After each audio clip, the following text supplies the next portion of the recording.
Ndodhia më interesante që më ka ndodhur në vitin 1996, udhëtimi jon prej Medinës së pejgamberit sallallahu alaihi wasallam të një vizitës të një dietari shumë të madh. Pasi që ne shkuam të studiojmë në Medinën e pejgamberit sallallahu alaihi wasallam, e pastaj pas disa muajve me radhë, normal, ndryshim i ambientit, ndryshim i shoqërisë, ndryshim i formës së studimit në Medinën e bekuar të Resulullahit sallallahu alaihi wasallam, dhe pasi filluam shkollimin në universitetin tonë, dashti Zoti i Madh që të takohemi me një prej dietarëve më të mëdhenj, rahmetullahi alejhim, Sheh Uthejminin.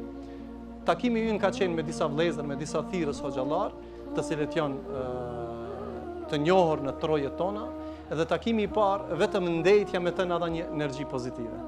Për çka? Për një vendi të shkret, ta njohësh mentalitetin dhe nevojën e davetit të popullit ton, e pam se dietarët i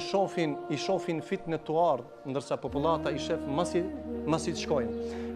E pam dhe ajo ishte një vullnet shumë i veçantë që nëpërmjet vetëm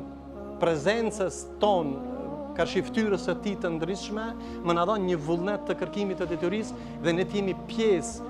bartës të një emaneti më të madh, wa man ahsanu qawlan mimman da'a ila Allah, për mi thirr njerëzit në rrugën e drejtë, në rrugën e fesë dhe në rrugën e pejgamberit sallallahu alaihi wasallam. Ai nga ato vende të largta e kishte dertin dhe i dinte problemet detale të popullatës tonë, nga largpamësia dhe mësimet që i dinte nga Kur'ani dhe Sunneti, nga tefsiri dhe hadithi, dhe ngjarja më interesante ishte kur ai njohuritë e tina rreth çështjes së Kosovës, së Maqedonisë dhe problemeve të davetit të Ballkanit, do të thotë dert të ummetit. Prandaj njerëz të mëdhaj nuk e marrin dertin e tyre, po njerëz të mëdhaj e marrin dertin e ummetit dhe njerëzimit, e derti i ummetit mbahet vetëm se me fjalën e Zotit dhe me fjalën e pejgamberit, duke qenë në shërbimin wa man ahsanu qawlan mimman da'a ila Allah, dhe nuk